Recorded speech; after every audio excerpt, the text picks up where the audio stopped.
ರಾಷ್ಟ್ರ ಸಮಿತಿ ಪಕ್ಷದಿಂದ ಗ್ಯಾರಂಟಿ ಅನುಷ್ಠಾನ ಸಮಿತಿಯಲ್ಲಿ ಉಚಿತವಾಗಿ KRS ಪಕ್ಷದ ಕಾರ್ಯಕರ್ತರು ಕೆಲಸ ಮಾಡಲು ಸಿದ್ಧ ಅಂತಕ್ಕಂಥ ಒಂದು ವಿಚಾರವಾಗಿ ಪತ್ರಿಕಾಗೋಷ್ಠಿಯನ್ನ ಇವತ್ತು ನಾವು ಮಾಡ್ತಾ ಇದ್ದೀವಿ.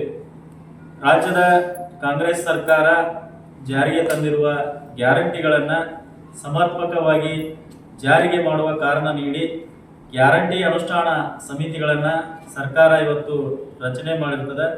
ಇದು ಸರ್ಕಾರದ ನಿಯಂತ್ರಣದಲ್ಲಿ ಆಡಳಿತ ಇಲ್ಲದಿರುವುದು ಮತ್ತು ಅದನ್ನು ತನ್ನಿಂದ ನಿಯಂತ್ರಿಸಲು ಸಾಧ್ಯವಿಲ್ಲವೆಂದು ಸರ್ಕಾರವೇ ನೇರವಾಗಿ ಹೇಳ್ತಾ ಇದೆ. ಗ್ಯಾರಂಟಿಗಳನ್ನು ಜಾರಿಗೆ ಮಾಡಬೇಕಾದ ಆಡಳಿತ ವ್ಯವಸ್ಥೆಯು ಇವತ್ತು ಕುಸಿದಿದೆ ಅಂತಕ್ಕಂಥ ವಿಚಾರ ಇದರಿಂದ ಗೊತ್ತಾಗ್ತಾ ಇದೆ. ಇವತ್ತು ಆಡಳಿತ ಅದಕ್ಷವಾಗಿದೆ, ದುರಾಡಳಿತ ವ್ಯಾಪಕವಾಗಿದೆ ಎಂದು ನೇರವಾಗಿಯೇ ಹೇಳಿದಂತಾಯಿತು. ಈ ಸಮಿತಿಗಳಿಗೆ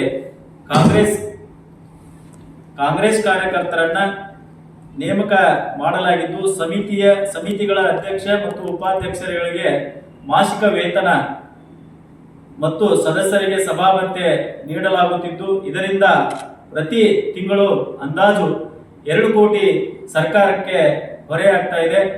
ಸರ್ಕಾರದಲ್ಲಿ ಹಣವಿಲ್ಲದೆ ಗ್ಯಾರಂಟಿ ಯೋಜನೆಗಳಿಗೆ ಹಣ ಬಿಡುಗಡೆ ಮಾಡಲಾಗ್ತಾ ಇಲ್ಲ. ಆದರೆ ವಾರ್ಷಿಕವಾಗಿ 30 ಕೋಟಿ ಹಣವನ್ನ ಕಾಂಗ್ರೆಸ್ ವೆಚ್ಚ ಮಾಡ್ತಾ ಇದೆ. ಶಕ್ತಿ ಯೋಜನೆಯ ಭಾಗವಾಗಿ ಸಾರಿಗೆ ನಿಗಮಗಳಿಗೆ 900 ಕೋಟಿಗಳಿಗೂ ಕೂಡ ಅಧಿಕ ಹಣ ಪಾವತಿಸಬೇಕಾಗಿದೆ.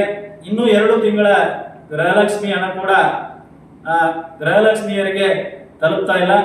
ಆದರೂ ಕಾಂಗ್ರೆಸ್ ಕಾರ್ಯಕರ್ತರ ಓಲೈಕೆ ಮಾಡತಕ್ಕಂಥ ಸಲುವಾಗಿ ಈ ಹಣವನ್ನ ವೆಚ್ಚ ಮಾಡಲಾಗ್ತಾ ಇದೆ. ಇನ್ನು ರಾಜ್ಯದ ಹಲವಾರು ಕೆರೆ ಅಭಿವೃದ್ಧಿಗಾಗಿ 1-2 ಕೋಟಿ ಹಣವನ್ನ ಕೇಳ್ತಾ ಇದ್ರೆ ಸರ್ಕಾರದಲ್ಲಿ ಹಣ ಇಲ್ಲ ಅಂತಕ್ಕಂಥ ಪ್ರಸ್ತಾವನೆಗಳು ಬರ್ತಾ ಇದ್ದಾವೆ.